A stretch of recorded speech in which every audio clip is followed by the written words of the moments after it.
मेरे राम जी महाराज जब पृथ्वी पर आए और उनकी जब दुख की घड़ी आई तो उन्होंने दुख की घड़ी आने पर करा क्या था? जब 14 वर्ष का वनवास मिला तो मेरे राघव जी ने उस दुख की घड़ी में क्या करा? सबसे पहले मेरे राघव जी ने एक ही काम करा कि 14 वर्ष के वनवास में उन्होंने संतों के दरवाजे पर जाकर ब्राह्मणों के साधु जन, सन्यासी जन, ऋषि जन, जितने भी साधु सन्यासी ऋषि साधक, जितने भी संत महात्मा जोगी सन्यासी तपस्वी साधक उपासक हैं, उनके पास पहुंचे, उनके पास गए और फिर उनसे जाकर निवेदन करा। किसी सदगुरु के पास जाकर, किसी संत के पास जाकर, किसी साधक के पास जाकर, किसी संत साधु सन्यासी तपस्वी साधक के पास जाकर आप जब निवेदन करें तो कोई गुरु, कोई संत, कोई साधु, कोई सन्यासी, कोई तपस्वी, कोई साधक आपको मार्ग प्रशस्त कर देता है, आपका मार्ग बना देता है। शंभु राधे राधे राधे आपके मार्ग को प्रशस्त कर देता है।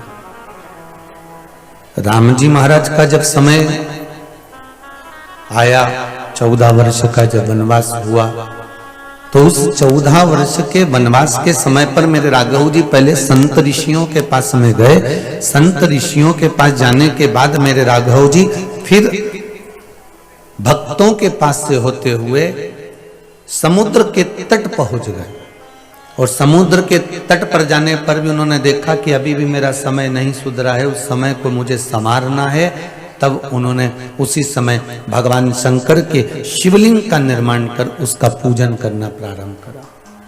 शिव आराधना में अपना समय लगा।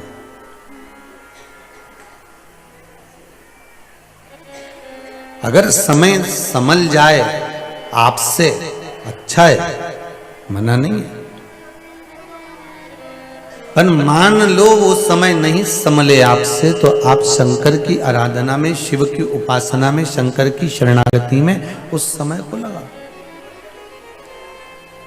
श्री शिवाय नमस्तुभ्यं, श्री शिवाय नमस्तुभ्यं, श्री शिवाय नमस्तुभ्यं, श्री शिवाय नमस्तुभ्यं, श्री शिवाय नमस्तुभ्यं। शंकर की शरणागति में उस समय को लगाने का प्रयास करिए।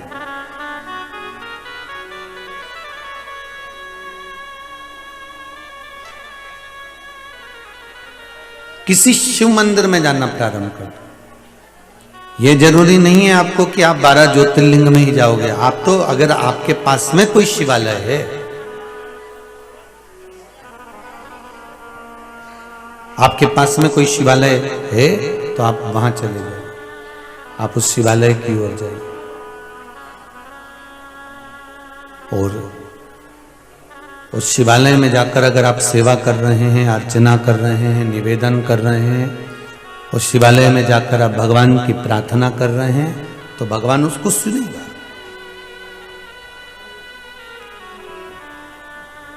पर एक निवेदन शिव महापुराण से आप अवश्य धारण करें। एक निवेदन शंकर की कथा से आप अवश्य धारण करें कि वो शिव के द्वार जाओ, मना नहीं है, पर किसी अन्य देवी देवता का अपमान हमको नहीं करना। अगर राम जी के द्वारे जा रहे हो तो शंकर का अपमान नहीं करना है, शंकर के दरवाजे जा रहे हो तो रामकृष्ण का अपमान नहीं करना। के दरवाजे पर आप जाओ, कृष्ण के दरवाजे पर आप जाओ, शिव के दरवाजे पर इनमें भेद नहीं करना है हमको।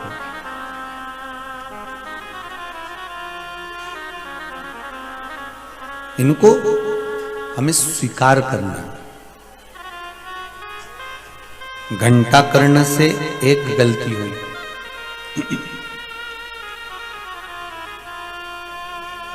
घंटा कर्ण ने कह दिया कि मैंने जो ये घंटे बांध रखे हैं ना कानों में, ये इसलिए बांध कर रखे हैं कि मुझे कुछ दूसरे का शब्द सुनाई ना दे, दूसरे का नाम सुनाई ना दे। रिटर्न सही नहीं आ रहा है बाबू। दूसरे का शब्द सुनाई ना दे, दूसरे का नाम सुनाई ना दे। और जब दूसरे का शब्द मेरे कानों में ना जाएगा तो मैं शिव भक्ति दिल से कर सकता हूं। मैं शंकर जी की भक्ति को मैं अच्छे से धारण कर सकता हूं। अब घंटा कर्ण शंकर जी के पास गए और शंकर जी ने कहा कि तुम जाओ, वहां पर नारायण के बैकुंठ लोक में सुंदर भगवान की कथा हो रही है, हरि चर्चा हो रही है, जाओ जरा जाकर पहुंचिए, जाओ आप।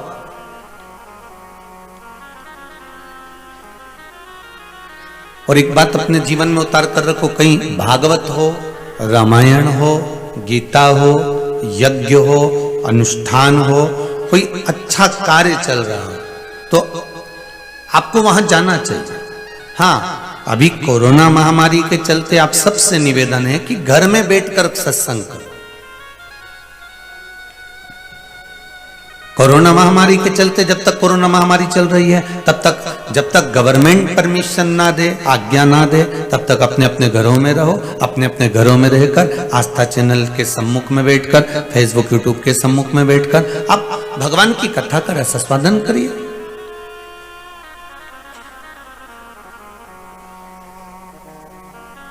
और जब संपूर्ण ब्रह्मांड, संपूर्ण पृथ्वी ये कोरोना से मुक्त हो जाए तब आप निमंत्रण का भी इंतजार मत करिए।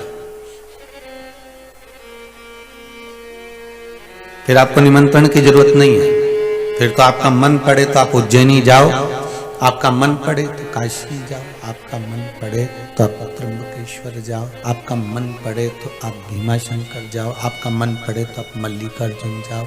आप जहां जाना चाहते हैं वहां चले जाओ।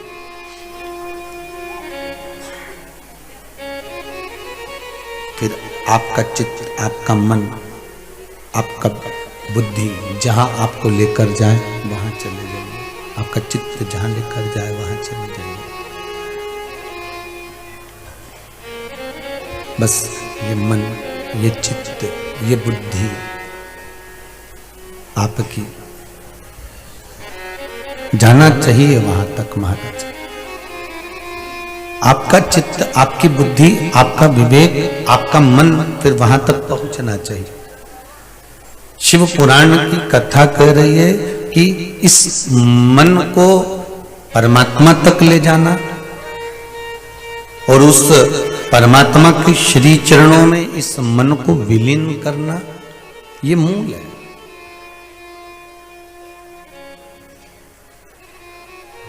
शंभु शरणे पड़ी मांगू घड़ी रे घड़ी, दुख काटो दया करी निदर्शन हो।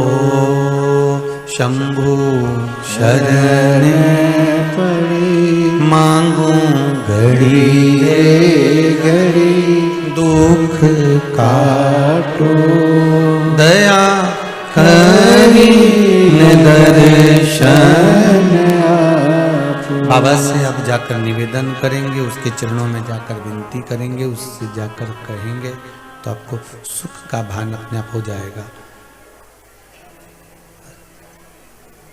उससे आप जाकर कहेंगे तो सुख का अनुभव अपने आप आपको प्राप्त हो जाएगा, अपने आप वहां पहुंच जाएंगे। शिव कथा कह रही है, शंकर भगवान का पावन चरित्र कह रहा है, शिव महापुराण की कथा कह रही है। घंटा कर्ण के कानों में घंटे बंधे हुए थे। वो घंटे लगाए इसलिए थे क्योंकि दूसरे की आवाज मेरे कानों में ना पहुंचे, दूसरे देवताओं का नाम मेरे कानों में ना पहुंचे। घंटे लगाने का कारण ही यही था। और जब घंटा कर्ण के कानों में जो घंटे बजे तो भगवान ने कहा जाओ जरा बैकुंठ जाओ, तो कि बैकुंठ में क्यों जाना है? घंटा कर्ण ने कहा बैकुंठ इसलिए जाइए कि वहां जाकर आप सत्संग करिए, वहां जाकर आप भगवान का सत्संग ग्रहण करिए, वहां जाकर आप हरि चर्चा ग्रहण करिए। जाओ तुम चले जाओ। घंटा कर्ण ने कहा मैं चले तो जाऊंगा, मना नहीं है, पर बात इतनी सी है कि मैं अगर सुनूंगा तो केवल आपका ही सत्संग सुनूंगा, आपकी ही चर्चा सुनूंगा, आपका ही नाम सुनूंगा, इसके सिवाय कुछ नहीं सुनूंगा। इसके सिवाय मैं कुछ सुनने वाला नहीं।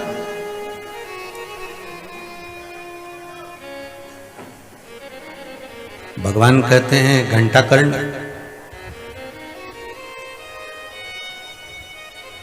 अब जहां जा रहे हो उसके अनुसार तुम्हें सत्संग तो श्रवण करना ही पड़ेगा ना।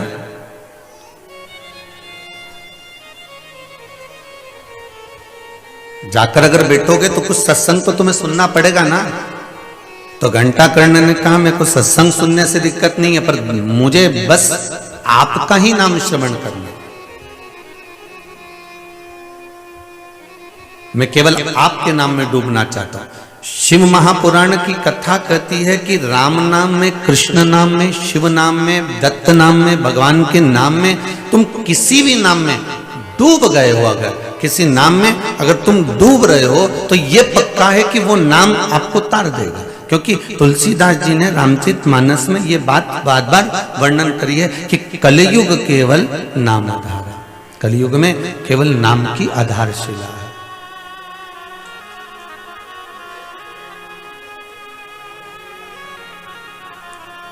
और कलयुग में अगर नाम की आधारशिला को लेकर चलोगे तो महाराज जीवन का एक सुख अपने आप कलिकाल में कुछ कर रहे हो, यज्ञ कर रहे हो कि अनुष्ठान कर रहे हो कि दान कर रहे हो कि पुण्य कर रहे हो कि क्या कर रहे हो, उससे नहीं। कलयुग में केवल अगर कुछ आधार बनाकर चलना है अपने को तो वो भगवान का नाम है। आप राम जपो, कृष्ण जपो, शिव जपो, तुम्हारी मर्जी पड़े, उसका स्मरण करो, पर नाम आधार बनाकर करिए।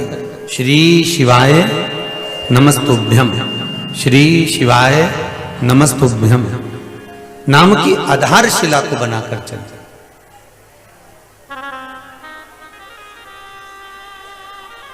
और यदि आपने नाम की आधारशिला को बना लिया तो जीवन वैसे ही सार्थक हो जाए। महाराज अभी कथा में वर्णन किया था, राम जी को दुख आया तो शिव के पास, भगवान कृष्ण के जीवन काल में जहां जहां पर भगवान कृष्ण को लगा कि हम यहाँ तकलीफ है, यहाँ परेशानी है, यहाँ कष्ट है, तब भगवान कृष्ण ने भी अगर जाप करा तो शिव का स्मरण करा, भगवान शंकर की भक्ति को धारण करा, शिव स्मरण को धारण करा।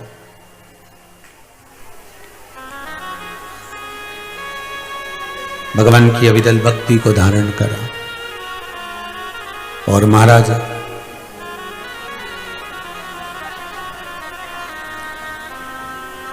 मेरे राम मेरे कृष्ण केवल स्वयं के लिए पूजन नहीं कर रहे हैं, मेरे राम और कृष्ण ये आपको बता रहे हैं कि भगवान में भेद ना कर कर आप अगर शंकर की शरण में जा रहे हो तो उसका सुख आपको मिलेगा जरूर,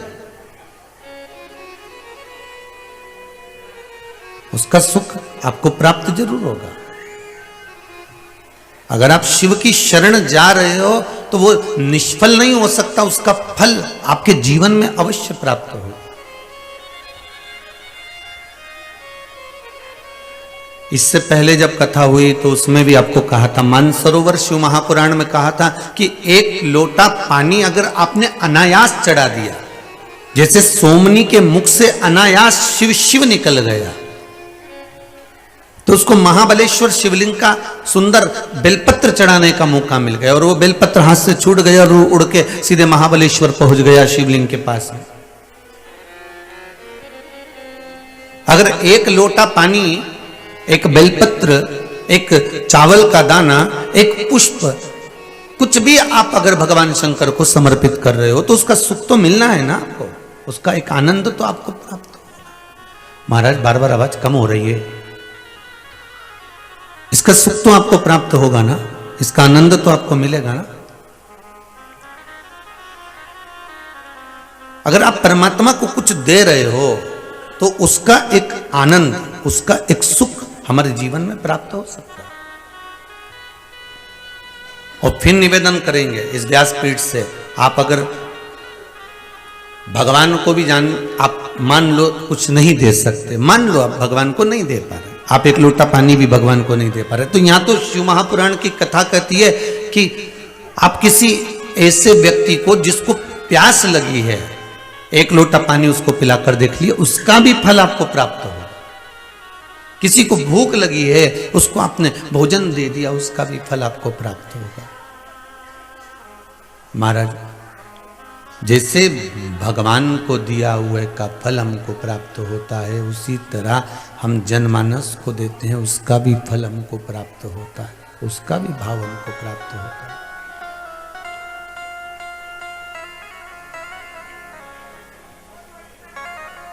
तेरे दरबार की बाबा निराली शान देखी है, तेरे दरबार की बाबा निराली शान देखी है। तुझे देते नहीं देखा पर झोली भरी देखी है, तुझे देते नहीं देखा पर झोली भरी देखी है। मुख दुनिया मोड़ेगी बाबा तू मुख डाना मोड़े, मेरी लगी परी तीनों बाबा तू वेना तोड़ी। आप बाबा से निवेदन तो करो, आप बाबा से विनय तो करो कि ये दुनिया भले मुख मोड़ ले, पर मेरा शंभु, मेरा ओघड़दानी, मेरा त्रिकालदर्शी, मेरा कैलाशी, मेरा अविनाशी मुझसे मुख ना मोड़े।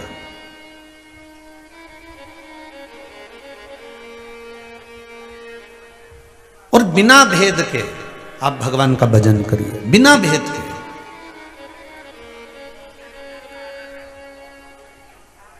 घंटा कर्ण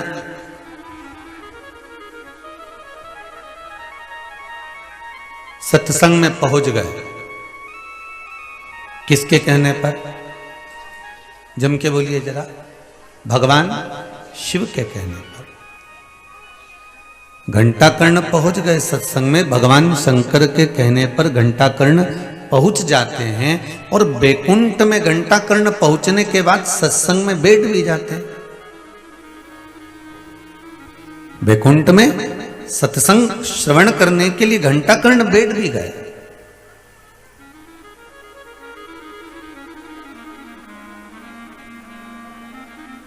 और जैसे ही वहां देव ऋषि नारद ने सत्संग कराना प्रारंभ करा और चालू हो गए श्रीमन नारायण नारायण नारायण। अब जैसे ही नारायण नारायण चालू हुआ तो घंटा कर्ण ने अपनी मुंडी हिलाना प्रारंभ कर दिया।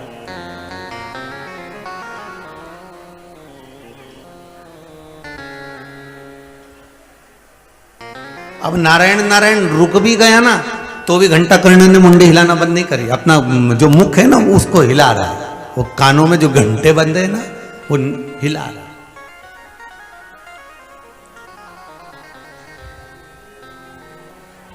मुझे तो ऐसा लगता है कि शिव महापुराण में जिस घंटा कर्ण की कथा वर्णन करते हैं या भगवान शंकर के पार्षद की गण की कथा आती है तो स्कंद पुराण आदि कादिक में, तो मन करता है कि ये माताएं भी जो कानों में घंटा पहनती है ना, वो क्या बोलते उसको, झुमकी है, तो वो घंटे की आकृति की होती है। तुम देखा उसको? ऐसी गोल गोल होती है, उसके अंदर से एक लटकन नीचे लटकती रहती है। तो ऐसा लगता है कि ये घंटा कर्ण की कथा से सीखकर पहनी होगी लोगों ने। तो उस समय पर लोगों ने घंटा कर्ण की कथा सुनी होगी ना, तो उससे कुछ सीखा होगा और सीख कर उस झुमकी को बनाया होगा। तो ऐसा लगता है कि घंटा कर्ण केवल शंकर की सुनता था, शंकर की आराधना करता था, बाकी के संसार से उससे कोई मतलब नहीं होता था। तो माताओं को ये झुमकी इसलिए पहनाई जाती होगी कि तुम भी अपने पति की सुनना, परिवार की सुनना और संसार के लोगों की मत सुनना, अपने घर में रहो।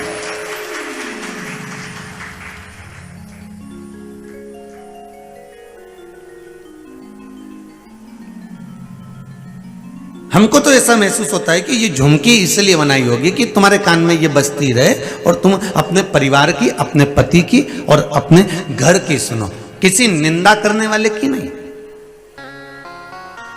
कोई अपशब्द कह रहा है, कोई ताने दे रहा है, कोई गाली दे रहा है, कोई आड़ा टेढ़ा बोल रहा है, हमें उसकी नहीं सुनना है, हमें उससे मतलब नहीं रखना, हमें तो हमारे भगवान से मतलब रखना, हमें हमारे परमात्मा से मतलब रखना।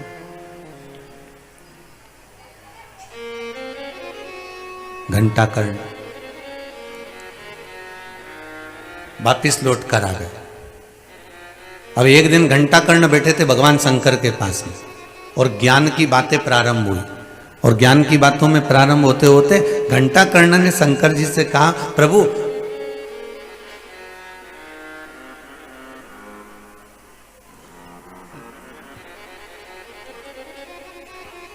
अगर मुझे मेरा मोक्ष चाहिए तो मैं कहां जाऊंगा, किस जगह पर जाकर मैं भगवान का भजन करूं, आपका स्मरण करूं, आपके मंत्र जाप करूं? क्या मैं कैलाश पर बैठकर करूं? और कैलाश भी एक हो तो चल जाए, पंच कैलाश है। कितने कैलाश? पंच कैलाश, 5 कैलाश है।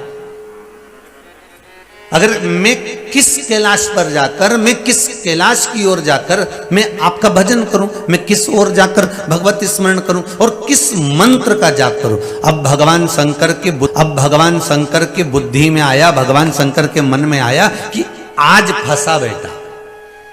अब घंटा कर्ण आज फंसा।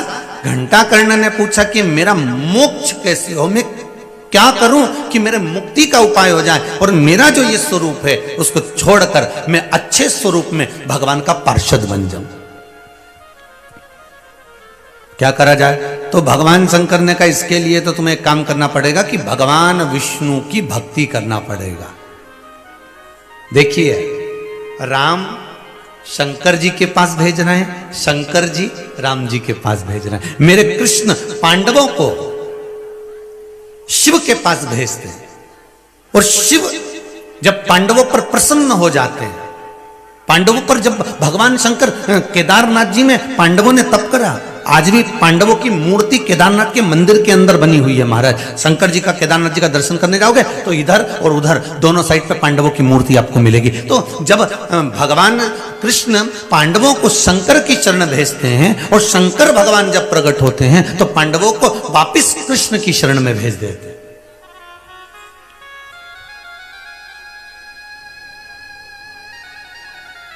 पांडव केदारनाथ जी होते हुए बद्रिकाश्रम गए। मतलब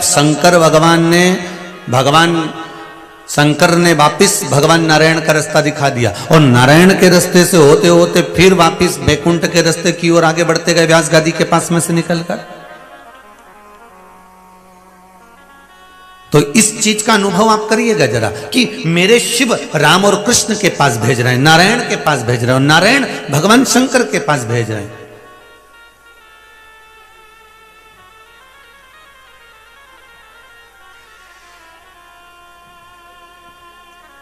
और सरल भाषा में समझ लो, गेंद, फुटबॉल, तुम उस पार्टी के हो चाहे इस पार्टी के हो, गेंद जिसने उस खाने में जाली में डाल दी है, लात मारकर गोल हो गए हो मतलब गोल हो गया, मतलब हो गया, चाहे इधर का हो चाहे उधर का हो, गेंद एक ही है। पर मार्ग दो बना दिए कि इस मार्ग में जाओ गेंद, चाहे उस मार्ग में जाओ, पर मारने वाले मारते मारते मारते मारते उस गेंद को आखिरी में किसी ना किसी गोल में फेंक देते। उसी तरह परमात्मा एक है, मेरा नारायण एक, मेरा राम एक, मेरा कृष्ण एक, मेरा शिव एक, भगवान एक है। भगवान अनेक नहीं हुए, भगवान एक ही है। महाराज अगर द्वारकाधीश का दर्शन करने जाइए तो सोमेश्वर और नागेश्वर वहीं विराज रहे हैं महाराज। अब जाओ, जहां जाना है वहां जाओ, पर मेरा शंकर से दूर नहीं जा सकते। मेरा शिव हर जगह पर विराजमान, मेरा शंकर हर पल हर घड़ी हर क्षण हर जगह पर विराजमान, प्रत्येक जगह पर। ऐसा कोई स्थान ही नहीं जहां शिव नहीं, जहां शंकर नहीं। और फिर एक निवेदन करेंगे, शिव महापुराण की कथा जितनी देर की मिले उतनी देर की मौन रहकर चुप रहकर आनंद के साथ सुनना, क्योंकि हम बाबा से बात करने आए हैं। ये शिव पुराण नहीं है, ये मेरे शंकर का आमना और सामना है, मेरे शिव से कहने के लिए। आपके हृदय की बात शिव महापुराण के बीच में जब जब श्री शिवाय नमस्तुभ्यम का जाप हो, तब आप अपने दिल की बात बाबा से कह देना, नेत्र बंद कर। आप बाबा से विनती कर लेना उतनी देर में कि बाबा मेरे मन की कामना लेकर मैं आया हूं, मैं आपसे निवेदन कर कर इस कथा को आस्था चैनल पर सुन रहा हूं, मैं फेसबुक यूट्यूब पर सुन रहा हूं, मैं इस पावन कथा को श्रवण कर रहा हूं। बाबा आपको इसको पूर्ण करना है। हमें व्यर्थ का समय किसी अन्य बातों में लगाकर नहीं निकाल देना। जहां बैठो, आप चाहे टीवी के सम्मुख में हो, चाहे मोबाइल के सम्मुख में, आप चाहे जहां बैठकर सुन रहे हो, बस एक चित्त लगाकर एक एकाग्रता का आनंद लेते हो। महाराज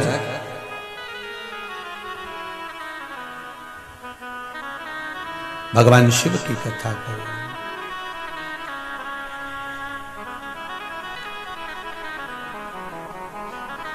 शिव घंटाकर्ण ने विचार करा, भगवान शिव से निवेदन करा, शंकर भगवान ने उस बात को तुरंत कहा।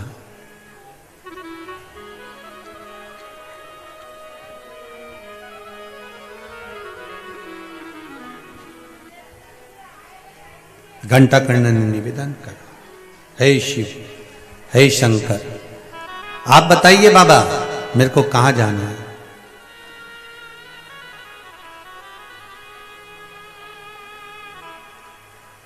भगवान ओगरदानी ने कहा तुम्हें भगवान विष्णु के पास जाना पड़ेगा, क्योंकि वो तुमको मोक्ष दे सकते। जाओ। क्या मोक्ष मेरे शंकर भगवान कैलाशपति नहीं दे सकते थे?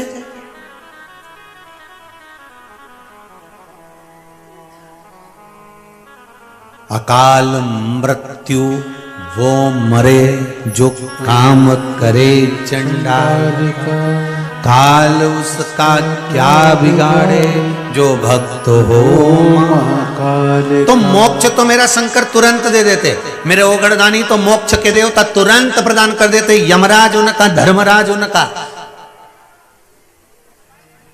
मृत्यु पर विजय प्राप्त करने वाला मेरा देवाधिदेव महादेव मृत्यु और मोक्ष तो तुरंत दे देते, पर उन्होंने भगवान विष्णु की ओर भेजा, वहां जाइए।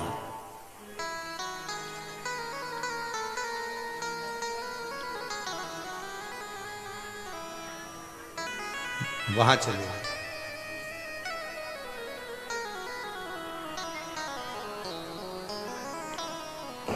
और भगवान के पास में भेजा।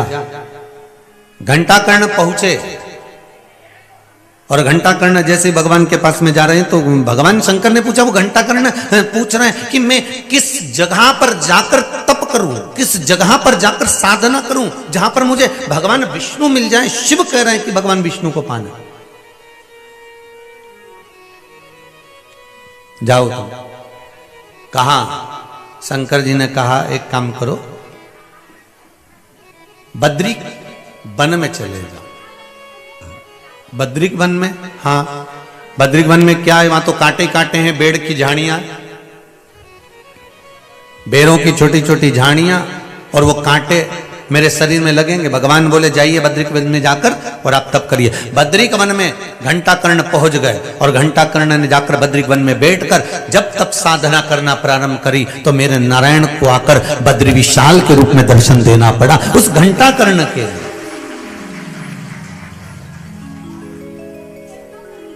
क्या मोक्ष शिव नहीं दे सकते थे? दे सकते थे।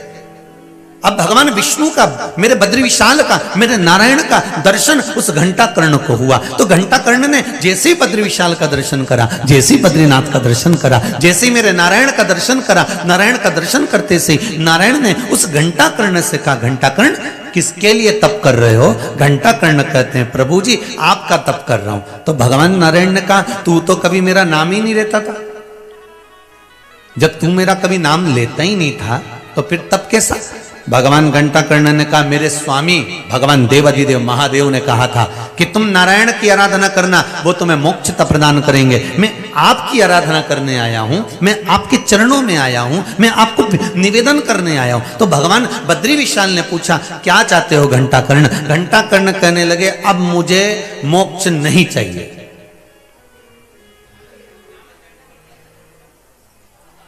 अब नहीं चाहिए मुझे। फिर वही वाली बात आ गई जो सूरदास जी ने पद में लिखा, कहा करऊं मैं बैकुंठ के जाए। मैं बैकुंठ जाकर करूंगा क्या? वहां पर ना तो गौएं हैं ना गोपाल है, ना वहां पर गौएं हैं ना गोवर्धन नाथ है, ना वहां पर यमुना है।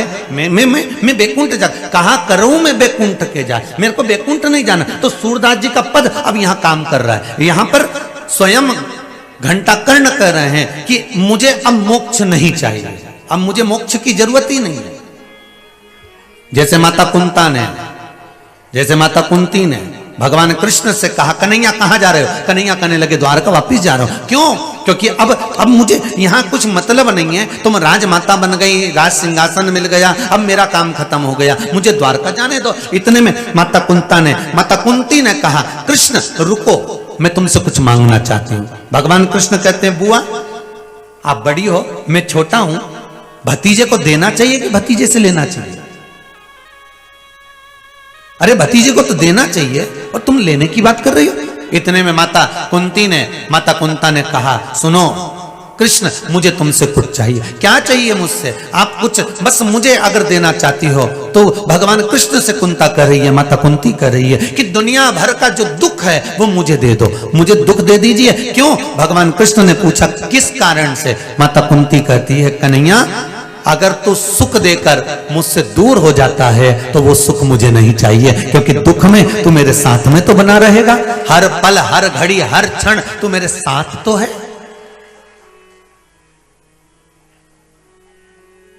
क्या करूं ऐसे में सुख का? तो घंटाकर्ण ने कहा मुझे नहीं चाहिए मोक्ष, अब मुझे मोक्ष की जरूरत नहीं। क्या चाहिए?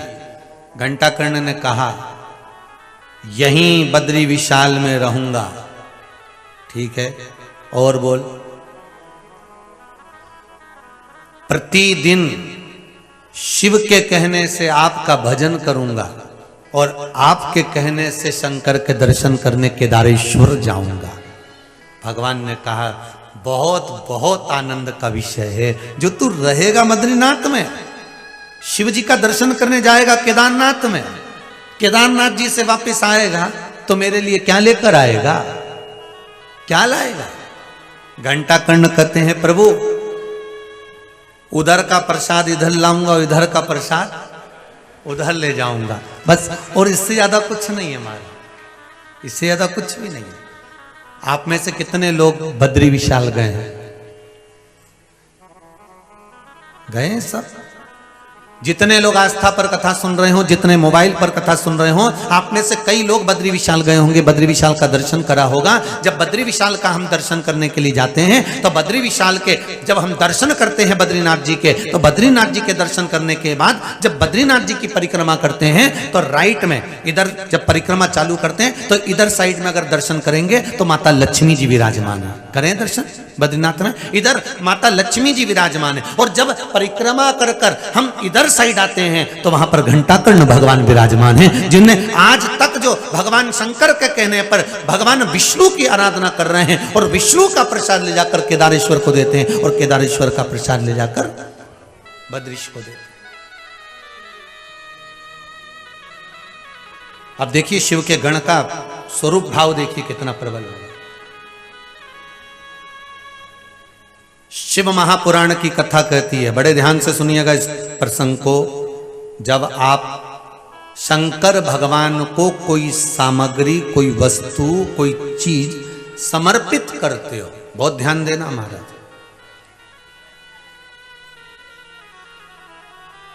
रात्रि होने से पहले तक वो देवताओं के कार्य का है, वो आप सबके कार्य का है। रात्रि होने पर वो गणों के कार्य का है।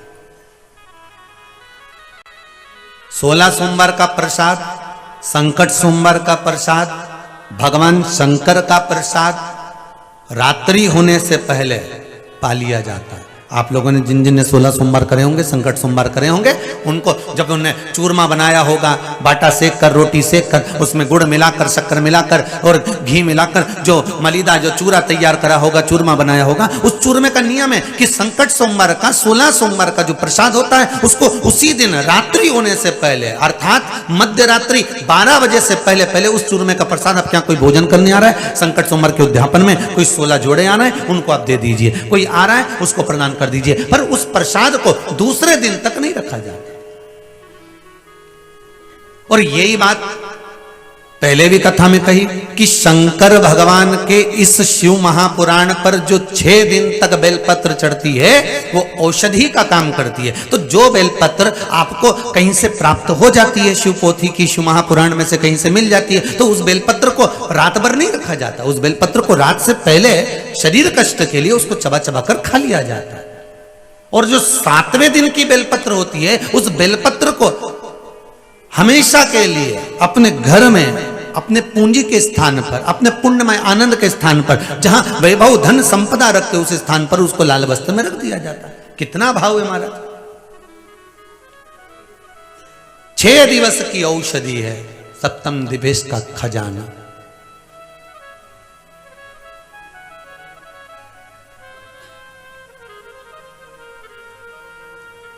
शंकर पर चढ़ा हुआ प्रसाद, शिव को समर्पित कोई वस्तु है, शिव को चढ़ी हुई प्रसादी है, वो आपकी रखो, धारण करो, पर रात्रि होगी उस पे गणों का हक है। शंकर भगवान के गणों का हक क्यों हम लें?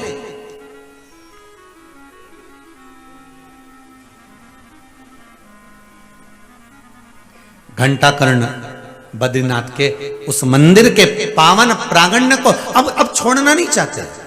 शंकर भगवान एक बार अगर नारायण भगवान के चरण पकड़ा देते हैं और नारायण भगवान एक बार शंकर भगवान के चरण पकड़ा देते हैं तो वो चरण फिर इतनी जल्दी छूट नहीं पाते हैं, बड़ा मुश्किल है फिर छूटना।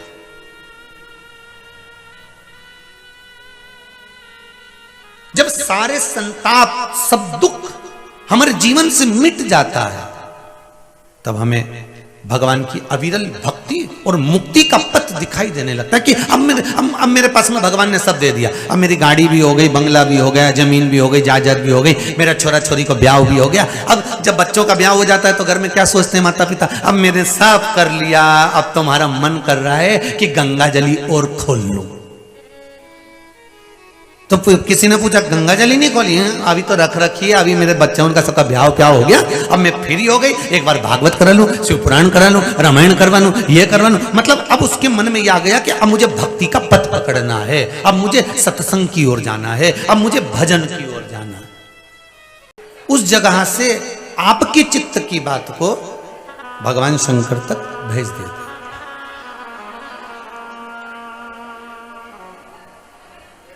शिव अर्चना तक, शंकर के दरवाजे तक पहुंचा दे। और एक बात अपने जीवन में जरूर उतारिएगा महाराज, बेलपत्री के वृक्ष के नीचे, पीपल के वृक्ष के नीचे और आंवले के वृक्ष के नीचे, ये 3 जगह पर अगर आप कोई चीज दान करते हो, दीपदान करते हो, दिया लगाते हो, या आप कोई पुण्य का कार्य करते हो, सत्कर्म करते हो, तो वो कभी घटता नहीं, वो कभी समाप्त नहीं होता। इसलिए शायद हमारे यहाँ आंवला जो नवमी होती है उसको अक्षय नवमी भी कहते हैं, क्योंकि आंवला नवमी का मतलब कि यहाँ आंवले के वृक्ष के नीचे जो दान करा गया, पुण्य करा गया, सत्कर्म करा गया, वो घटता नहीं है। पीपल के वृक्ष के नीचे करा गया पुण्य का कार्य, सत्कर्म, भगवान का भजन, स्मरण, दीपदान आदि का जो वर्णन है वो कभी घटता नहीं। या बेलपत्री के वृक्ष के नीचे किया गया दान, पुण्य, सत्कर्म कभी घटता नहीं।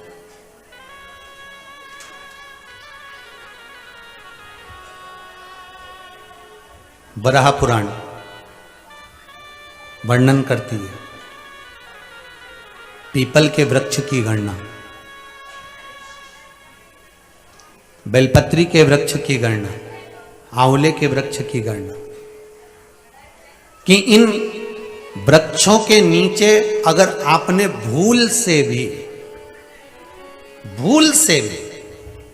भगवान शंकर का गुणगान गाया है, इन वृक्षों के नीचे आपने भूल से भी अगर शंकर का एक नाम उच्चारण कर लिया है, शिव के नाम का स्मरण कर लिया है, तो जीवन में तुम्हारे मुख से निकला हुआ वो शंकर का नाम कभी समाप्त नहीं हो सकता, वो 1000 गुना बढ़कर ही मिलता है, 1000 गुना बढ़कर ही मिलता है।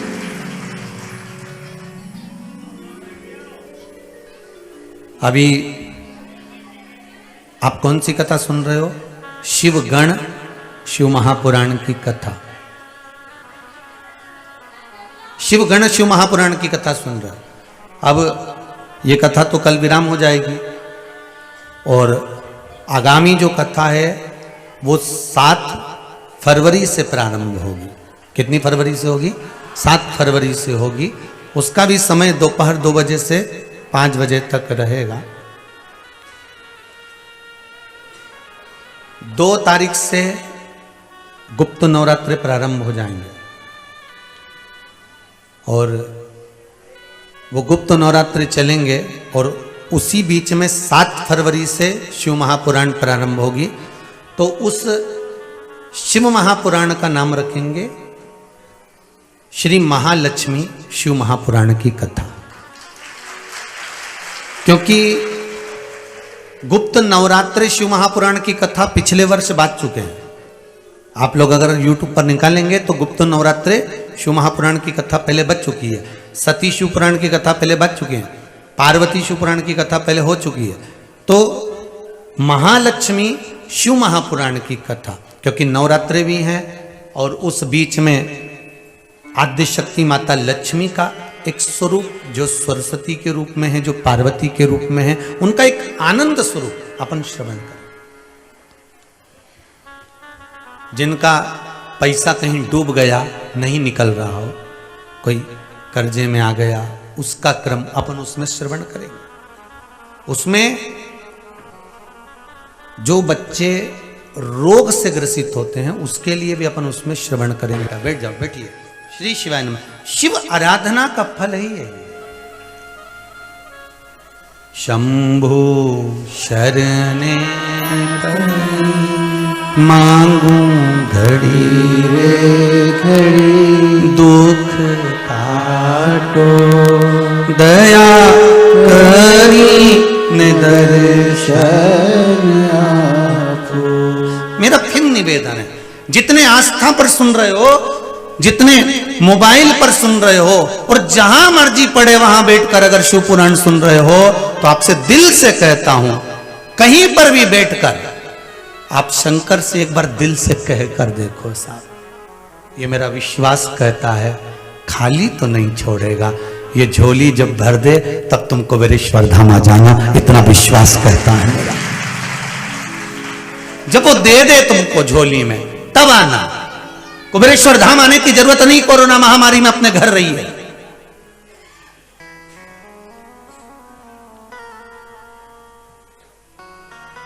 कल भी एक बच्चे ने मैसेज करा कि गुरुजी आप सबको कुबेरेश्वर धाम से भगाते हो, यह हमको अच्छा नहीं लगता। सारे महाराज कहते हैं कि हमारे यहां आओ और तुम भगा देते हो, ये कोई अच्छी बात है? मेरा निवेदन है, जब तुम्हारा दिल पूर्ण तरह से मेरे शंकर का हो जाए और तुम्हें लगने लगे कि हाँ मेरा शिव है और वो मुझे संभाला हुआ है, तब जब तुम्हारा मन कर जाए तब दिल से आ जाना इस कुबेरेश्वर धाम में, दिल से आना, मना नहीं है। कौन जानता है महाराज, आज सबसे बड़ी प्रसन्नता का विषय यह है कि एक छोटे से छोटा बच्चा भी, एक छोटे से छोटा बच्चा भी शंकर की स्तुति में डूबा है। जितने आप बैठे हो, आपके घर के भी बच्चे मुख से श्री शिवाय नमस्तुभ्यम जपते हैं, श्री शिवाय नमस्तुभ्यम।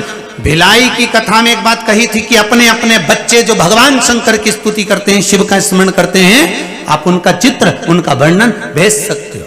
एक पूना की बेटी, कोई पूना की छोटी सी गुड़िया है, और एक मेरे सीहोर की बेटी, कोई वो केक बनाते हैं छावड़ा परिवार, उनकी बच्ची ने, और एक कहीं बंगाल का बच्चा है, उसने। जरा उनके विचार सुनिए। उन बच्चों के इतने इतने से बच्चे हैं जिनके भी मुंडा में दांत दूध के नहीं टूटे, और उनके शब्द सुनिए जरा। मैं निवेदन करूंगा आस्था चैनल वालों से, भले 1 मिनट के लिए ये शिव कथा भले कट जाए, पर उन तीनों बच्चों ने जो अपनी स्तुति बोली है, उस स्तुति को जरा टीवी चैनल के माध्यम से संपूर्ण विश्व में सुनाइए कि बच्चों ने शिव स्तुति कैसे जागी है, वो देखिए।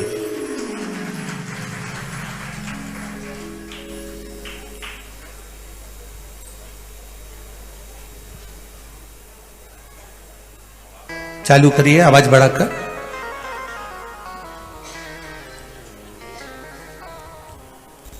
टीवी पे आई उसकी आवाज, ऑडियो नहीं जा रही है क्या?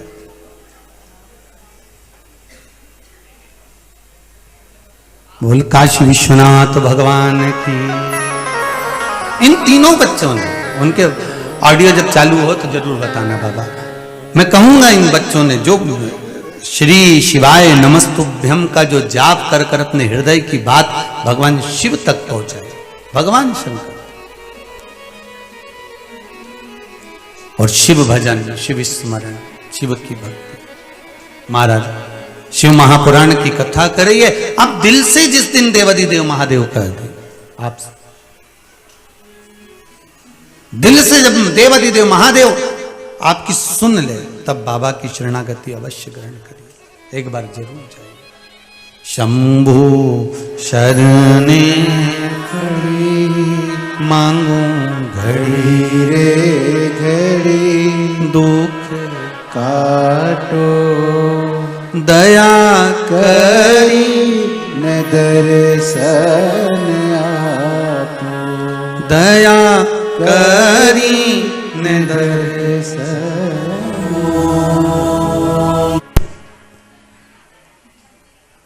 महाराज शिव महापुराण की कथा कह रही है, भगवान शंकर के गण, भगवान शिव के गण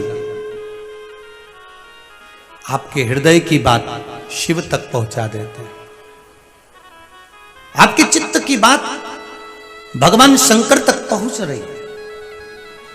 और निवेदन केवल ये नहीं कि आप कहीं पर भी बैठकर, जहां आपकी मर्जी पड़े वहां बैठकर, आप आस्था चैनल पर कथा सुन रहे हो, फेसबुक यूट्यूब पर सुन रहे हो, वहां से भी आप अपने दिल से शिव को याद करो, एक बार मन से याद करो और हृदय से बोलकर श्री शिवाय नमस्तुभ्यं, श्री शिवाय नमस्तुभ्यं, श्री शिवाय नमस्तुभ्यं, श्री शिवाय नमस्तुभ्यं, श्री शिवाय नमस्तुभ्यं। भगवान से कहो।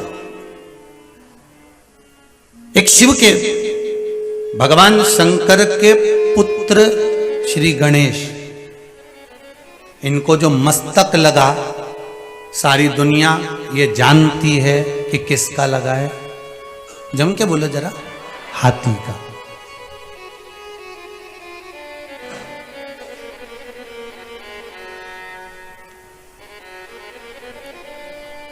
अब एक विचार करिएगा थोड़ा सा,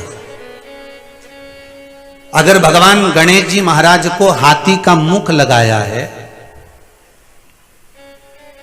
तो शिव जी का नाम होना था गजपति। क्या नाम होना था? गजमुखी, गजपति। फिर शिव जी का नाम क्या है? गणपति, गणेश, गणनायक, गणाधिपति। कारण क्या है? कई लोग हस्तक्षेप करके बोल देते हैं, बताओ शंकर भगवान ने अपने बेटे का मुख जोड़ने के लिए और कह दिया जो मां अपने बच्चे से मुख मोड़ कर सोई हो उस बच्चे का सिर काट कर लिया। उस बच्चे का शीश काट कर लिया। ये शंकर भगवान ने आज्ञा दी। पर कोई शिव महापुराण के सुंदर लेखों को जाने तो, शंकर के सुंदर संवादों को, गणेश पुराण को उठाकर देखिए, एक एक संवाद को समझने का प्रयास करिएगा कि आखिर भगवान ने क्यों कहा कि जाओ जो मां अपने बच्चे का पीट कर सो रही हो उस बच्चे का सिर काट कर लिया। क्योंकि वो बच्चा कोई साधारण नहीं था। वो बच्चा कोई साधारण नहीं था। वो बच्चा भगवान शंकर का एक गण था। कौन था वो? शिव का एक गण, जिसने एक बार देवाधिदेव महादेव से निवेदन करा, प्रार्थना करी।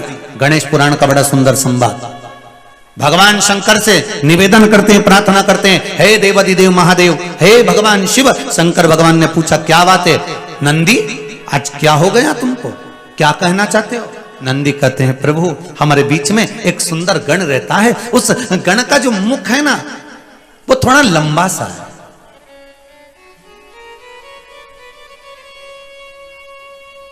वो मुख थोड़ा लंबा सा है महाराज।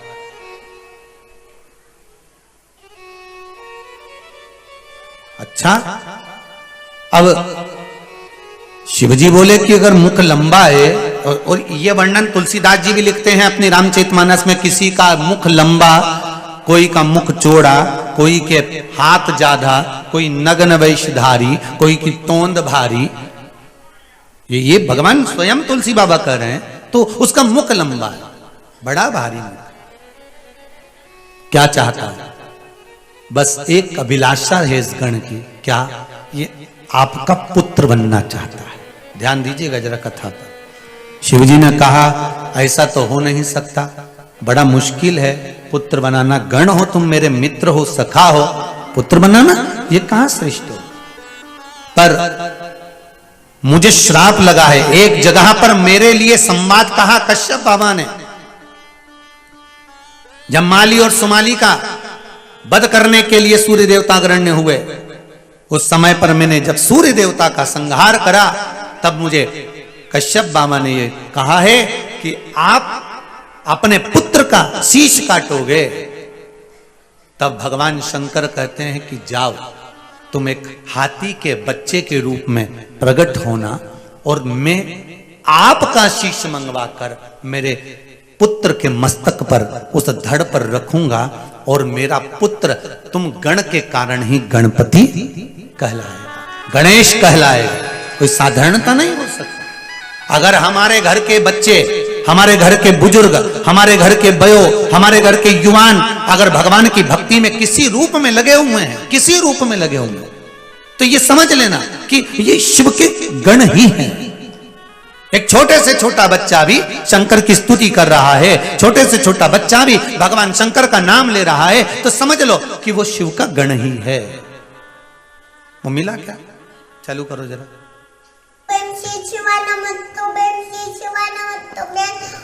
दिल तुझको दिया ओ भोलेनाथ, मैं तो बैठी थी गंगा किनारे, मैं तो बैठी थी गंगा किनारे, ये क्या कर दिया ओ भोलेनाथ।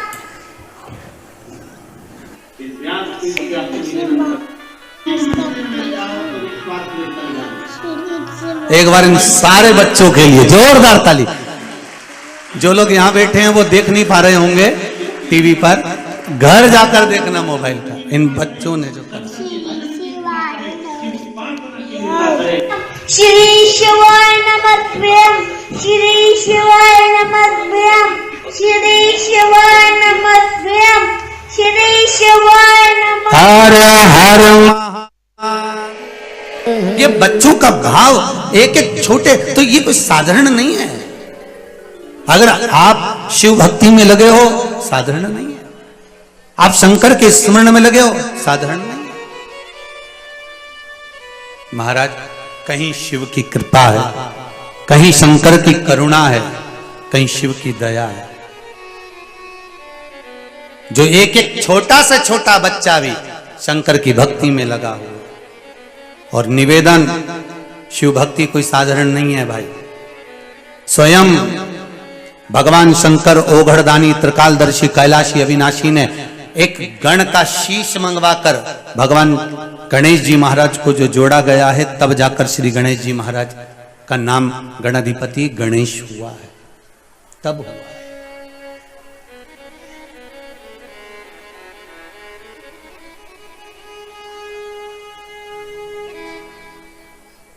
शिव पुराण कहती है, एक बार माता पार्वती शिव धाम के लिए जा रही थी। बहुत सावधानी से सुनने वाली कथा है ये। छठे दिन की शिवगण शिव महापुराण की कथा का जो ये छोटा सा संवाद आया है पार्वती जी के हंसने का।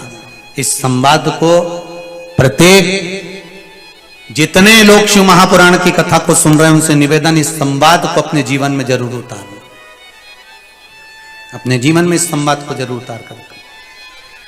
पार्वती जी शिवधाम को जा रही हैं, भगवान शंकर की ओर जा रहे हैं। और चलते चलते माता पार्वती जी भगवान शंकर के धाम की ओर जाते जाते अपनी सखियों के साथ में, सहेलियों के साथ में माता पार्वती जी ने जमकर ठहाका लगाकर हंस दिया।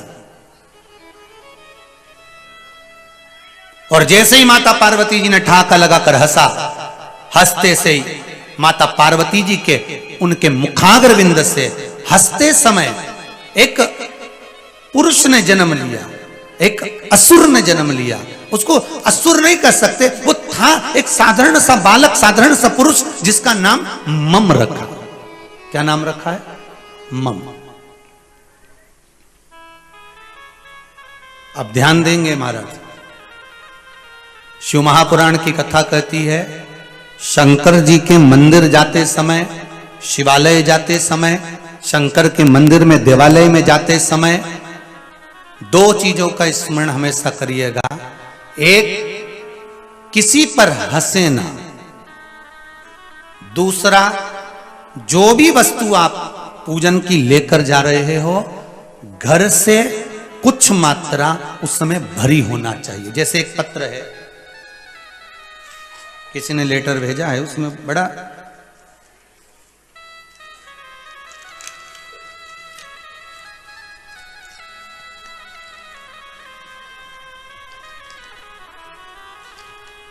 प्रीति श्रीवास्तव हैं।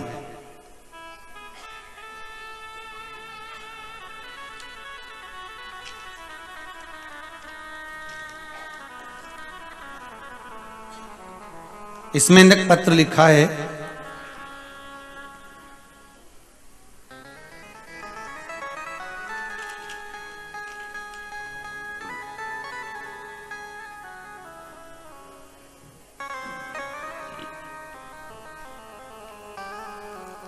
गुरुजी हम पशुपति व्रत करें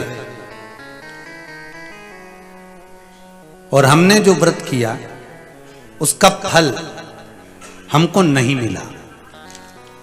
पत्र में लिखा, इसमें से हमने कौन सी गलती करी जिसका फल हमको नहीं मिला? पहला, पशुपति व्रत करने के लिए मंदिर दूर था, सामान हम झोले में डाल के ले गए। दूसरा, भोजन हमको करना चाहिए नहीं करना चाहिए। हमने भोजन किया और भगवान को भी मीठा बनाया तो अन्न का बनाया। तुमने ये दोनों काम तो अच्छे करे कि एक समय आप भले फलहार करो पर दूसरे समय भोजन करना। दूसरा, घर में पकवान बनाया मीठे का, भगवान को भोग लगाया, वो सब अच्छा करा। पर पहली लाइन जो तुमने लिखी है कि सामग्री झोले में भरकर शिव मंदिर तक ले गई, ये सामग्री यहां शिव महापुराण की कथा वर्णन कर रही है। एक ठहाका लगाना और एक खाली पात्र लेकर शिव मंदिर तक जाना। अगर तुम झोले में लोटा डालकर लेकर गए हो, थाली ऐसे ही फंसाकर उसमें लेकर गए हो, कंकु चावल की पुड़िया बांधकर लेकर गए हो, सामग्री को ऐसे ही ढककर बत्ती का डब्बा लेकर गए और शंकर जी के सामने तुम वहां पर दिए में बत्ती लगा रहे हो और फिर भगवान के सामने दिया जला रहे हो, तो ये तो उसी में का हो गया जैसे तुम्हारे घर में तुम्हारे मामा जी की बहुएं आई। किसकी बहुएं आई? मामा जी की बहुएं आई। और मामा जी की बहुएं आई और तुमको मालूम है कि आज मामा जी की बहुएं आ रही हैं, तुमको मालूम है कि आज पशुपति व्रत है, तुमको मालूम है कि मुझे पशुपति का व्रत करना है। और मामा जी की बहुएं आई और मामा जी की बहुएं आई और तुम उनके सामने मामा जी की बहुओं से कह रही हो कि लो मैं भजिया बना देती हूँ, लो मैं पोया बना देती हूँ, अब भी मैं हलवा बना के लाती हूँ। तो मामा जी की बहुएं क्या कहेंगी तुमसे? जम के बोलो जरा, मामा जी की बहू रेंदो सा मत बना। अब तुम्हें मालूम है कि 300 किलोमीटर दूर से आ रही हैं, तो पहले से तुम्हें व्यवस्था करना चाहिए कि नहीं करना चाहिए? अरे जम के तो बोल रहे,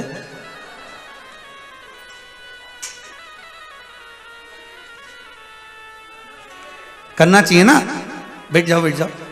तो अगर कोई आ रहा है तो तुम्हें ज्ञात होगा ना, उसका स्मरण होगा ना, तुम्हें उसका स्मरण होना चाहिए कि आज पशुपति व्रत है और मुझे थाली लेकर जाना। अब तुम भगवान के सामने जाकर बत्ती में से फिर दिए की वो डब्बी में से बत्ती निकालो, भगवान के सामने लगाओ और फिर थाली लगाओ, तो भगवान शंकर मन में सोचे रेन दे, अब तू क्यों सिर की उतार रही है, क्यों उतार रही? क्या कहना चाहते हो? बैठ जाओ। भक्ति में, आनंद में, सुख में, उसमें पत्र में एक बड़ी सुंदर बात हो लिखी है, ध्यान दीजिएगा जरा। बहुत सुंदर सुंदर एक बात तो है, पत्र लिखा जिसने भी है, श्रीवास्तव ने बहुत सुंदर लिखा है। गुरु जी, हम जब भी यूट्यूब पे पशुपति व्रत निकालते हैं तो ना जाने कितने तरह के पशुपति व्रत आ जाते हैं। उसमें कोई कहता है कि राइट में दिया लगाओ, कोई कहता है लेफ्ट में दिया लगाओ, कोई कहता है कि ये मत खाओ, कोई कहता है वो मत खाओ। श्री शिवाय नमस्तुभ्यम। शिव महापुराण की कथा में बार बार आपको बताया गया है कि जिस दिन आपका व्रत है उस दिन पूजा की थाली लेकर जाइए, सुबह की पूजन की थाली ले जाकर अभिषेक पूजन करिए। अभिषेक पूजन करने के बाद में बाबा की वो थाली को वापस लेकर आइए। शाम को मीठे का प्रसाद बनाओ और 3 हिस्से लेकर बाबा के द्वार पर, वहां पर 3 हिस्से में से 2 हिस्से बाबा को दो। 6 दिए लेकर जाइए, 5 दिए लगाइए, 1 दिया वापिस लेकर आइए। घर में प्रवेश करते समय 1 हिस्सा प्रसाद का जो लेकर आए हो और 1 दीप राइट में, घर में प्रवेश करते समय 1 दिया वहां प्रज्वलित कर दीजिए। अंदर जाकर बाबा का नमन कर कर, बाबा से जो पहला व्रत करा है उनको बोलकर, इसके बाद में भोजन ग्रहण करो। तब पहले, सबसे पहले प्रसाद को ग्रहण करिए। क्या पाना है? सबसे पहले प्रसाद ग्रहण। शिव भक्ति की ओर चलो, शंकर का अनुमोदन, शिव का स्मरण, शिव भक्ति जीवन का सूर्य। क्यों भटकते हो? बार बार आपसे, आप लोगों से कहा, लोग वह क्या कर रहे हैं, फोटो हमारा लगाकर बोलते कुछ हैं। और एक और निवेदन है, जो मंत्र है वो श्री शिवाय नमस्तुभ्यम है, इसमें आगे ओम नहीं लगा है।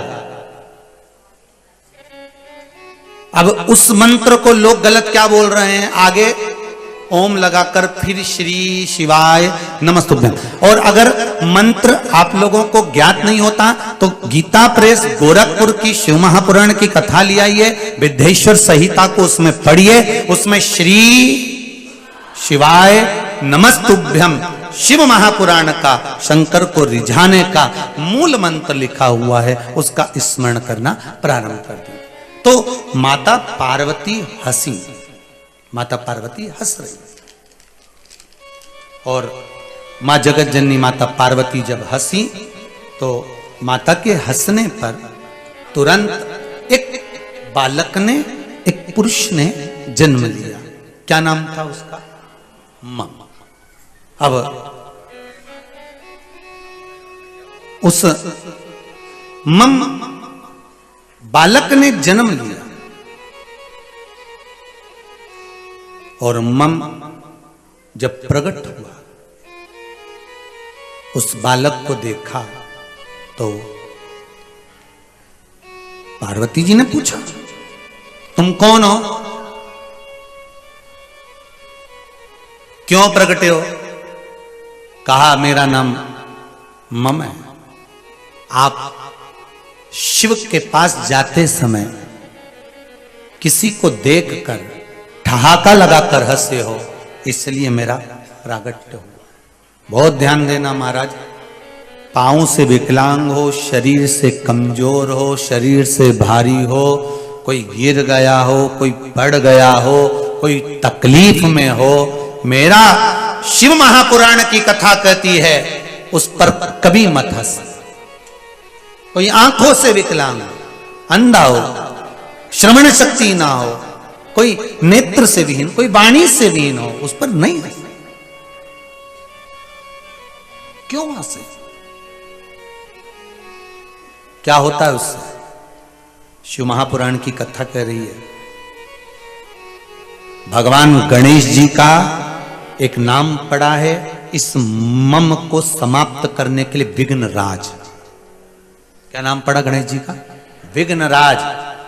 गणेश जी का एक नाम पड़ा है केवल पार्वती मैया के हंसने पर जो बालक प्रकट हुआ था, मम जो प्रकट हुआ, उस बालक को समाप्त करने के लिए, समझाने के लिए, ज्ञान प्रदान करने के लिए गणेश जी का एक नाम पड़ा विघ्नराज। गणेश पुराण कह रहे महाराज, कौन हो तुम? आपके हंसने से प्रकट हुआ। शिव महापुराण की कथा कहती है महाराज जी, भगवान शंकर का संवाद कहता है, शिव मंदिर में से आप शंकर के दरवाजे पर जाएं, शिव के द्वार जाएं, मंदिर जाएं, देवालय जाएं, किसी भी भगवान के द्वार पर जाएं, चाहे राम जी के द्वार जाएं, कृष्ण के द्वार जाएं, शिव के द्वार जाएं, आप जब भगवान के दरवाजे पर जा रहे हैं, भगवान के मंदिर पहुंच रहे हैं, तो निवेदन केवल इतना सा है कि उस समय पर आपके सामने अगर कोई आ भी जाता है और कुछ गलत हो भी जाता है तो आप उस पर ठहाका ना लगाएं, आप किसी पर हंसे ना, आप अपनी मस्ती में रहो ना। हम शिव के दरवाजे जाकर भी गलतियां छाटते हैं। आपको आती है पूजन करना, आपने जल चढ़ाया, दूध चढ़ाया, पंचामृत चढ़ाया, भगवान का स्नान कराया, इत्र लगाया, आपको पूरी पूजन आती है। पर हो सकता है कि आप जब पूजन कर रहे हो तो कोई अज्ञानी हो, नहीं आता हो, उसको सेवा करना नहीं आती, पूजन करना नहीं आती, और उसने आते से पहले दूध चढ़ा दिया हो, दही चढ़ा दिया हो, आते से उसने कोई बेलपत्र चढ़ा दिया हो, ना जल चढ़ाया, ना भगवान को प्रणाम करा, उसको नहीं आता होगा, तो क्या अपन उस पर हंसेंगे? नहीं। शिव महापुराण की कथा कर रही है, उस जगह पर हमको संयम रखना है। क्या करना है? शंकर के सामने हमें अपने ज्ञान को प्रकट नहीं करना। जब पूरी पूजन हो जाए, जिसको नहीं आता है, जब पूरी पूजन हो जाए उसको कर लेने दो, और आप भी कर लो। जब शंकर जी के मंदिर से आप बाहर हो जाएं, 2 क्षण उसका इंतजार करिए और उसको रोक कर कहो, जी आज आपने जो पूजन करी ना, उसमें कुछ गलती हुई। क्या गलती हुई है? कि इस पूजन में यह गलती हो गई कि आपने जो जल चढ़ाना था पहले, उसकी जगह आपने सबसे पहले दूध चढ़ा दिया, फिर बाकी की सामग्री चढ़ा दी, बेलपत्र चढ़ाने के बाद आपने दही चढ़ा दिया। ये आपने गलती कर दी। उसका क्रम ये है, आपको आता है, आप उसको बता सकते। पर अगर कोई गलती कर रहा है, शिव मंदिर में, राम मंदिर में, कृष्ण मंदिर में, भगवान की परिक्रमा में, भगवान की पूजन में, पीपल की पूजन में, आंवले की पूजन में, बेलपत्री की पूजन में कोई गलती कर रहा है, तो उसके सम्मुख में एकदम चिल्लाकर या झंझोड़कर या बोलकर चिल्लाकर ये श्रेष्ठता या हंस देना, उसमें दोष है। क्या दोष है? शिव महापुराण की कथा कह रही है मम प्रकट हो गया, और मम जब प्रकट हुआ, प्रकट होने पर माता पार्वती शंकर जी के दरवाजे पर पहुंच गई। जैसे ही शिव के दरवाजे पर पहुंची, भगवान शंकर ने नेत्र बंद कर रखे थे, पार्वती जी ने जल समर्पित करा, शिव जी जागे। पार्वती, बीच मार्ग से आते आते आपको कोई मिला था? कौन कह रहा है? शिव। आपको कोई मिला था? प्रभु, हाँ। यहां पर पार्वती झूठ नहीं बोली, क्योंकि पार्वती को मालूम है एक बार झूठ बोल चुकी हूं। सती बनी थी, राम जी की परीक्षा ली थी, तब मैंने राम जी की परीक्षा लेने के बाद भी भगवान से कह दिया था मैंने कोई परीक्षा नहीं। एक बार झूठ बोली, शंकर भगवान से दूर हो गई, अब की बार सत्य बोलूंगी। पार्वती ने कहा हाँ, मैं हंसी और एक बालक जन्म लिया जिसका नाम मम हुआ। अरे पार्वती, जब हम किसी विकलांग पर,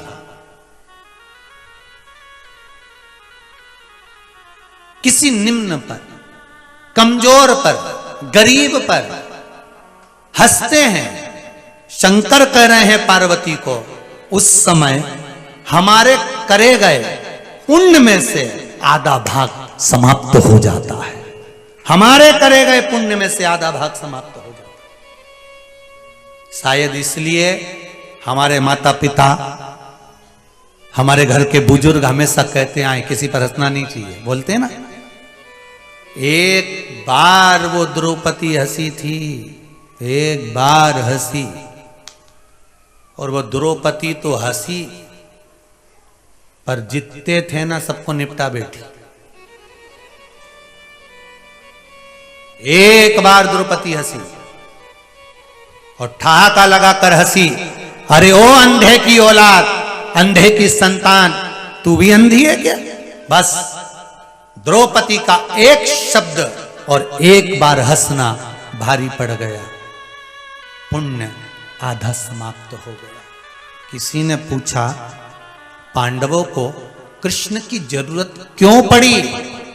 तो शायद शिव शास्त्र, शिव महापुराण की कथा कहीं ना कहीं वर्णन करती है कि कृष्ण की जरूरत इसलिए पड़ी क्योंकि पार्वती अर्थात द्रौपदी का आधा पुण्य तो केवल ताना देने में समाप्त हो चुका था, इसलिए कृष्ण उसके पुण्य को प्रबल करने के लिए उनका साथ दे रहे थे कि थोड़ा सा पुण्य प्रबल हो, थोड़ा सा पुण्य। किसी किसी शिव मंदिर में, शंकर जी के मंदिर में शंकर जी को हाथ नहीं लगाने देते, तो कहते हैं महाराज जी हम पशुपति व्रत कैसे करें? तुम्हारे घर में शंकर जी है, अगर मंदिर में शंकर जी को हाथ ना लगाने दें, मंदिर में शंकर जी का स्मरण ना करने दें, तो घर में तो शिव है, घर में तो शंकर है, कंकर तो शंकर है। महाराज दिल से उसको रिझाओ, तो दिल से रिझाओ। पार्वती जी तुमने गलती कर दी, तुम्हारा आधा पुण्य समाप्त हो गया। पार्वती जी की आंख में जल भर गया, पर वो बालक तो जो प्रकट हुआ है मम, वो कोई साधारण बालक है? अरे पार्वती जी, तुमने बालक को भले मुख से प्रकट कर दिया, हंसते समय वो ठहाका लगाते समय निकल गया। मेरा माताओं से निवेदन है, माताओं के साथ में मेरा पुरुष वर्ग से भी निवेदन है कि प्रयास करना भरी सभा में कहीं ऐसा मौका मिले कि आपको किसी को देखकर हंसी आ रही हो तो एकांत में जाकर हंस लेना, पर किसी को एक लक्ष्य बनाकर कभी मत ठहाका लगाना, कभी मत हंसना। मेरी माताओं से भी निवेदन रहा, कहीं दुख आ जाता है। बजो मम पुण्य का कार्य करने लगा, क्योंकि पार्वती के मुख से निकला है, पुण्य का कार्य कर रहा था। शमरासुर को मालूम पड़ा कि एक बालक पुण्य का कार्य कर रहा है, शमरासुर वहां पहुंच गए और समरासुर ने अपनी संगति देना प्रारंभ करी। जब समरासुर ने अपनी संगति देना प्रारंभ करी तो उसको राक्षस प्रवृत्ति में जोड़ दिया, गलत काम में लगा दिया। जब गलत काम में लगाया तो मम असुर बन गया, और असुर बन गया तो जहां जहां पर पुण्य का कार्य होता था, जहां सत्कर्म होता था, मम वहां से जाकर पुण्य को चुरा कर लेकर आ जाता था।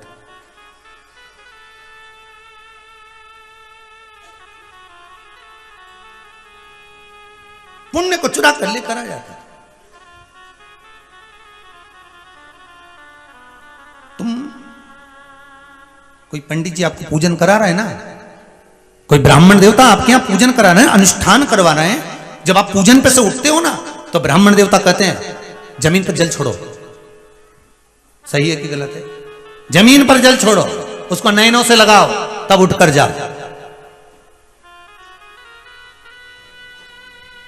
जिस आसन पर बैठकर हम माला जप रहे हैं, जिस आसन पर बैठकर हम भगवान का भजन कर रहे हैं, जिस आसन पर बैठकर हम भगवान के स्मरण में लगे हुए हैं, तो पंडित जी कहते हैं जल छोड़िए। जल छोड़कर फिर आसन पर से उठिए, फिर आसन को उठाइए। क्यों? दो असुर ऐसे हैं, एक असुर का वर्णन तो आज कर दे रहे हैं, एक कल कथा में या आगामी कथा में लेंगे। एक असुर, ये दो ऐसे हैं। हमने अगर मान लो कोई पुण्य का कार्य करा, कोई उद्यापन करा, कोई अनुष्ठान करा, यज्ञ करा, पूजन करा, स्मरण करा, हमने भगवान की भक्ति को धारण करा, हमने मंत्र जाप करा, हमने माला जाप करा, और हम बिना जल छोड़े, नयनों से लगाए बिना उठकर चल दिए, वहां से उठ गए, तो हमारे पुण्य का आधा भाग ये मम ले गया, हमारा भाग आधा चले। अब 16 सोमवार में से 8 सोमवार का फल तुम्हारे पास है, 8 का जम के तो बोलो उसके पास। अब तुम कितने प्रेम से कह रही मैंने तो 16 सोमवार करे। अब तुमने करे तो सही, तुमने सत्यनारायण भगवान की कथा भी करी, तुमने यज्ञ भी करा, अनुष्ठान भी करा, सब कुछ धारण करा, पर तुम्हारा आधा पुण्य तो कोई दूसरा ले जा रहा। अगर हमने जल नहीं छोड़ा तो हमारा पुण्य तो गया। महाराज, उस पुण्य को हमें बचाना। शिव महापुराण